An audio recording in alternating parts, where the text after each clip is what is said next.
Hello అండి అందరికీ welcome back to my channel. ఈ రోజు ఎపిసోడ్ చూసాక సంజన గారు సెల్ఫ్ రెస్పెక్ట్ విన్ అయిందా లేదా బిగ్ బాస్ గారి స్క్రిప్ట్ విన్ అయిందో కామెంట్ డౌన్ చేయండి. సంజన గారి సెల్ఫ్ రెస్పెక్ట్ నుంచి నేను ఎక్కడ తగ్గేది లేదని మొండి పట్టు మీద ఉన్నారు. ఎపిసోడ్లో అయితే ఆవిడ ఫేస్ ఎక్స్ప్రెషన్ ఏంటి క్లియర్గా తెలుస్తుంది. ఈవెన్ నాగార్జున గారు ఎంత చెప్పినా సరే కన్విన్స్ చేయడానికి నేనైతే వినేది లేదు అన్నట్టు ఉన్నారు.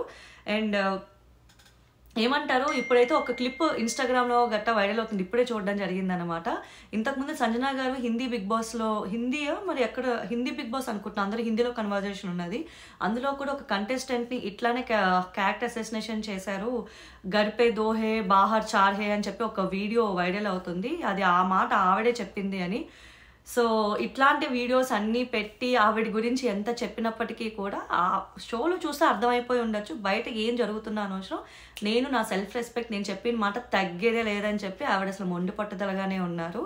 కానీ ఏమంటారు, మళ్ళీ నలుగురిని పెట్టి సాక్రిఫైస్ చేసి ఈ నలుగురి వల్లే నువ్వు హౌస్లో ఉంటావు, వాళ్ళ నలుగురు డెసిషన్ తీసుకోవాలంటే అలాగైతే నాకు అస్సలు వద్దని చెప్పి ఆవిడ చెప్పిన విధానానికైతే వెనకన ఒక రీజన్ ఉంది. ఫస్ట్ ఫ్యాక్ట్స్ మాట్లాడదాం, తర్వాత రీజన్ చెప్తా. ఆవిడ ఎందుకు అలా వద్దన్నదంటే, ఆవిడ ఎవరైనా నామినేట్ చేయాలంటే వీళ్ళ వల్ల ఉండాల్సి వచ్చింది, ప్రియులను నామినేట్ చేస్తే నా పరిస్థితి ఏంటి, ఎలా వెళ్తుంది ఆడియన్స్లో కానీ ఆవిడ సతమతం అవుతున్నారు. ఎస్, బిగ్ బాస్ అయితే ఒక రకంగా ఆవిడకి గేమ్ టఫ్ చేసినట్టే. వాళ్ళ త్యాగాల వల్ల అవనియండి, ఇప్పుడు మళ్ళీ వీళ్ళ నలుగురు వల్ల ఉండడం అవనియండి, ఏదైనప్పటికీ కూడా. అండ్ ఇప్పుడు ఫ్యాక్ట్స్ మాట్లాడదాం. ఫ్యాక్ట్స్ తర్వాత ఏమంటారు, ఆవిడ స్టేట్ ఆఫ్ మైండ్ గురించి కాకుండా ప్రాపర్గా ఆవిడ ఎందుకు ఆలోచిస్తుందో చెప్తాను. ఫస్ట్ అయితే కోరుండి ఎవరు వచ్చి సంజనకి దెప్పలేదు, అది ఒప్పుకోవాల్సిన వాస్తవం అండి. ఆవిడ వచ్చి హ్యూమానిటీ లేదా అని చెప్పి బర్నీ గారి విషయంలో మాట్లాడినప్పుడే సంజన గారితోని బర్నీ గారు ఆ మాట తీశారు. తనుజ కూడా కాఫీ పొడికి వేరేలా తీస్తే ఇక్కడ సంజన గారు ఆవిడకి ఆ మైండ్లో ఉండిపోయింది, ఇప్పుడు నేను వీళ్ళని అన్నాను వీళ్ళని అది అంటారని చెప్పి ఒక పాయింట్ ఆఫ్ టైంకి పాపం ఆవిడ అనుకున్నారు. ఎందుకంటే ఒక్కసారి ఒకళ్ళు అనేసరికి అవి రిపీటెడ్గా వెళ్ళింది. అండ్ రీతు గారు ఖచ్చితంగా అండర్లో తప్పలేదు, ఎందుకంటే రీతు గారిని పర్సనల్ అటాక్ చేశారు కాబట్టి ఆవిడ అనుకుంటుంది, అయ్యో నేను ఈవిడి కోసం హెయిర్ ఇచ్చాను, నన్ను ఈవిడ ఇలా పర్సనల్ అటాక్ చేస్తున్నారే, అసలు ఎక్స్పెక్ట్ చేయలేదు అని చెప్పి అంటారు.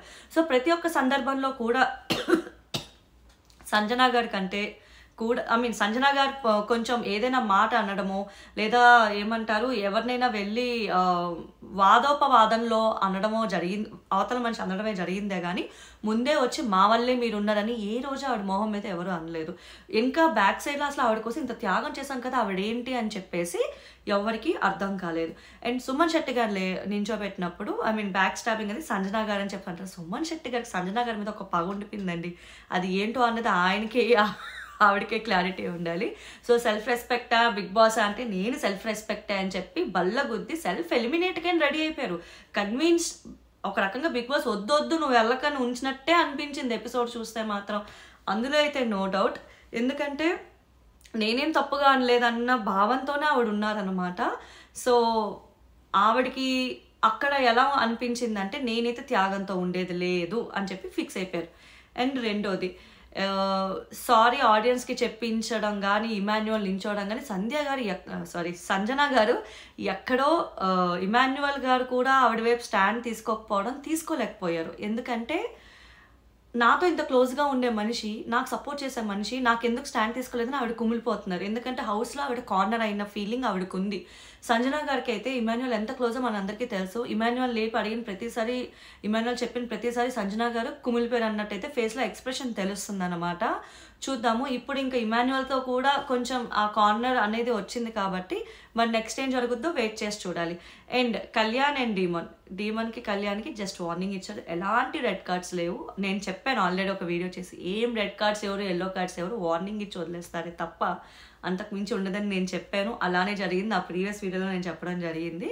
ఎందుకంటే షోలో ఇప్పుడు బాగా ఆడుతుంది కానీ బాగా పర్ఫామ్ చేస్తుంది కానీ ఒక టఫ్ కాంపిటీషన్ ఇస్తుంది కానీ అందరిలో కంటే వీళ్ళిద్దరేనండి, డిమోన్ అండ్ కళ్యాణ్. ఈవెన్ మన కెప్టెన్సీ టాస్క్లో కూడా యాజ్ ఎ బ్రదర్స్గా వాళ్ళిద్దరు చాలా బాగా ఆడారు. కానీ ఈరోజు డిమోన్ పవన్ అక్కడ నించోబెట్టి నీ కోసం తను వెయిట్ చేశారంటే నేను కూడా తను వెళ్ళమని సిగ్నల్ ఇచ్చానికి మాట్లాడతాడు. కానీ అదైతే చాలా బాధ అనిపించింది. ఎందుకంటే కళ్యాణ్ గారు అక్కడ డిమోన్ పవన్ వెళ్తారేమో అని చెప్పి కొంచెం వెయిట్ చేశారు. కండ్లమ్మ నీళ్ళు కూడా వచ్చి ఆయన లేచే స్థితిలో లేరు అని.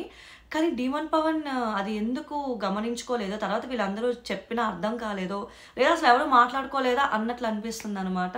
సో డీమన్ పవన్ అయితే కళ్యాణ్ అసలు తన విషయంలో ఎలా ప్రవర్తించారు ఏంటి అనేది ఒకసారి ఆలోచించుంటే బాగుండేది అని అయితే అనిపించింది. అండ్ తనుజ దివ్య భరణి గారి ఫైట్ స్పాన్సర్షిప్ టాస్క్లో తనుజ గారు దానికి కూడా అసలు ఆ టాస్క్కి కూడా తీసుకోలేకపోతే ఏం చేయలేమండి. ఎందుకంటే తనుజ ఫ్యాన్స్కి అయితే ఒకటి చెప్తాను, తిట్టుకోమాకండి, అది స్పాన్సర్షిప్ టాస్కే కదా, అదేదో నామినేషన్ ఏదో టాస్క్ కాదు కదా. అందులో కూడా వెళ్ళి ఆవిడ ఎప్పుడు ముందు జరిగినవన్నీ క్యారీ ఫార్వర్డ్ చేస్తారు. ఒక రకంగా దివ్య ఆవిడ కలిసిపోయినప్పుడు ముగ్గురికి ఏం లేదన్నప్పుడు భరణి గారు కూడా ఒక చెక్ పెట్టి ఇలా దూరంగా ఉంటున్నప్పుడు మళ్ళీ వచ్చి ఆవిడ క్యారీ ఫార్వర్డ్ చేసి అన్ని తీసుకొచ్చి టార్గెట్ చేస్తున్నారు.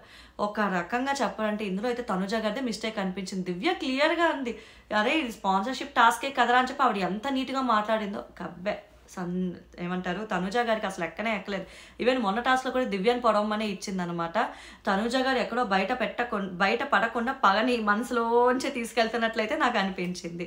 అండ్ ఆ బ్యాక్ స్టాబింగ్ ఈ టాస్క్ ఉంది కదా, అందులో ఎవరు కూడా మీరు ఒకటి గమనించారా, ఎవరు ఎనిమి ఎవరు బ్యాక్ స్టాబింగ్ అని చెప్పేసి ఈ ఆట ముందుకెళ్ళడానికి నెక్స్ట్ ఫ్యూ వీక్స్లోని అంటే ఒక్కొక్కరు వచ్చి డీమన్, ఇమాన్యుయల్ అండ్ కళ్యాణ్ గారి పేరు చెప్పారు, కానీ ఎవ్వరు కూడా తనుజ గారిది పెట్టనే లేదు. అక్కడ తనుజ గారికి మైనస్ అండి. ఎందుకో చెప్తా వినండి, ఆట ఇంకా టఫ్ అవ్వబోతుంది. ఒక్కరు కూడా ఆమె స్ట్రాంగ్ కాంపిటీషన్ కింద ఎవరు చూడట్లేదు. ఏమంటారు, అట్లీస్ట్ బ్యాక్ స్టాబింగ్ కింద ఒక్కరు అనుకుంటా, దివ్య అనుకుంటా బల్బు టాస్క్లోని నాకు తనుజ అలా చేసి ఉండకూడదని చెప్పారు, కానీ మిగిలిన వాళ్ళందరూ ఇలానే పెట్టారు. ఈ విషయంలో చూస్తే హౌస్ మేట్స్ ఎవరు కూడా తనుజాని కనీసం కాంపిటేటర్, అంతెందుకు కళ్యాణ్ కూడా కాంపిటేటర్ కింద తీసుకోవట్లేదు అనమాట.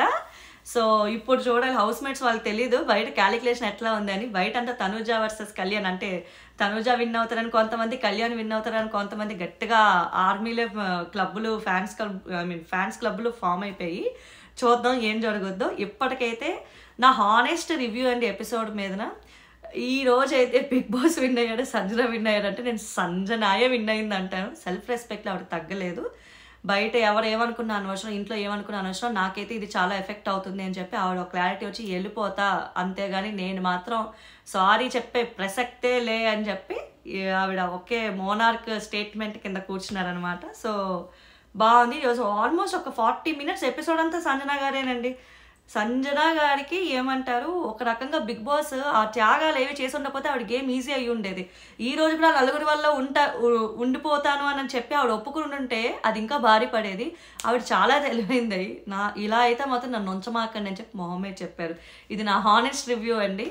సో ఎవరు తిట్టుకోమాకండి. సో నేను ఎవరికి సపోర్ట్ కాదు, హానెస్ట్గా నాకు అనిపించిన రివ్యూ నేను చెప్తున్నాను నేను. అండ్ ఇప్పటివరకు నా రివ్యూ చూసినట్టయితే సబ్స్క్రైబ్ చేయకుండా చాలా మంది చూస్తున్నారు, సబ్స్క్రైబ్ చేయొచ్చు కదా. అండ్ లైక్ చేయండి, షేర్ చేయండి, సబ్స్క్రైబ్ చేయండి. Thank you.